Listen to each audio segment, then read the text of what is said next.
Remasters are a thing. Let's talk about them. Talk about remasters. So, remasters are a big thing within all the entertainment industries. After all, re-releasing stuff to get more money without having to think up anything new is great for them. There are some reasons these are especially prevalent within the gaming industry. If we compare gaming with movies, there's an obvious difference. A Blu-ray movie bought in 2006 will work in any Blu-ray player to this day. But this is not true for games. A Blu-ray bought in 2006 for the PS3 will not work in the PS4 today. And this is the same media format and console manufacturer. Backwards compatibility is a big problem with gaming, and this only gets worse when you consider different formats and competing consoles.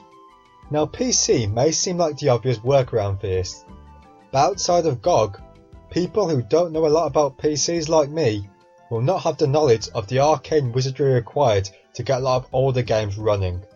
So what this means is unless you have good PC knowledge, or have a load of consoles hooked up, you aren't going to be able to access a lot of your previous games you fondly remember. And for obvious reasons, that's not going to be the case for most people. So, how do these people get to play these games again? Simple. They buy new remastered versions of them. Now that's over with, let's actually talk about some remasters. And first up, we've got Grim Fandango, which has improved graphics, a non-tank control option, a developer's commentary, and apparently cross-save between the Vita and PS4 versions. Though, given I couldn't actually get it to load the file on my PS4 so I could capture footage outside the intro of the game, I'm hesitant to cite it as a feature. So, outside of the nice touch of the developer's commentary for people into that kind of thing, Grim Fandango is your standard kind of remaster. Polished graphics and updated controls for the new format. That's okay for an update, and while the main reason for this remaster is that it makes the game playable for more people, I can't help but be disappointed by his update, because it could and maybe should be better, as this is not the first LucasArts adventure game re-release. No, prior to this game we've had the two Secret of Monkey Islands Get Remastered versions. And you know what people can moan about old adventure games for some puzzles just being infuriating, as you have to try and figure out whatever moon logic the developer was working with when they dreamt up the puzzle? Well, Monkey Island introduced a hint system in this remaster, and before anyone criticises it for bowing to casuals and going against the original intention of the game, it still keeps an achievement for playing without using hints if you want to stay hardcore. But why am I bringing this up? Well, it's because it's an added feature to expand the game for more people, and a friend of mine, who isn't a big point and click guy, was playing Grim Fandango Remaster prior to me actually getting the game. They were getting stuck on a puzzle, and my immediate response was to use the hint system, at which point I learnt Grim Fandango doesn't have a hint system, and that's genuinely disappointing, as it seems like it just did the basic lower level requirements for a remaster, rather than doing anything to really improve or expand to a greater audience. I can't help but feel like I've been ripped off. I'm sure you're feeling something similar. But, as long as it works, at least you gain the chance to experience a game with a fresh coat of paint. Which is why it sucks that even with these remasters, glitches are still very much a problem. So let's talk about Beyond Good and Evil. Now Beyond Good and Evil was a bit of a hidden gem at the time of its release, and gained cult classic status and a lot of positivity around it.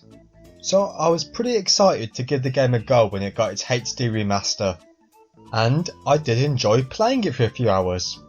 Then I fell to the floor and lost about an hour of progress.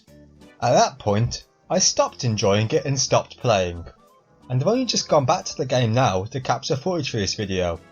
Given that there is distinct lack of design work, mechanic creation and what have you, I expect at least the effort of ironing out any glitches and making sure there's no major screw-ups during the game, though in terms of remasters, this is nowhere near the worst. No, that dishonour belongs to Ratchet Gladiator, or Ratchet Deadlocked for any Americans watching. This game is basically a how-to guide for how not to make a remaster. What's so bad about it? Well, a few of the problems that stand out are a frame rate that can genuinely drop to single digits during split screen co-op, a constant tendency to miss frames during in-game cutscenes, and some horrific Assassin's Creed Unity level visual glitches. And these problems are such a big deal because they weren't in the original version of the game. So the remaster is actually worse than the original. That is the literal opposite of what a remaster should be. Now, if we dig down, the root of my issues with remasters essentially boils down to a lack of director's cut versions, adding new parts or improvements. In fact, to see something like this, we can actually go back to before remasters were such a common thing, in the golden age of the GameCube, with Sega's output, with things like Sonic Adventure 2 adding a versus mode, or Skies of Arcadia changing the random encounter rate and adding new side quests. But to see what I consider one of the best remasters, we can actually look far more recently, with DMC Definitive Edition. Now DMC got criticised by a lot of hardcore Devil May Cry fans, and Ninja Theory actually took this to heart for this remaster. It added things like improved performance with stuff like 60 FPS and turbo mode, as well as gameplay changes like being able to hit coloured enemies with any attack and the new hardcore mode. These are genuine improvements for the game, and this is what I feel a re-release for the game should be. Now admittedly, the Definitive Edition only came out a couple of years after the original release of DMC, so you could argue it should have been like that from the start, but let's just ignore that since it goes against my argument as one of the best remasters. I know there's people out there who will scoff at the idea of changing something for a remaster, citing George Lucas as an example of it gone wrong, but I'm of the opinion that it's better to try and fail at improving something than just to lazily let it stagnate and make no effort. Well, that's it for the video. Thanks for watching.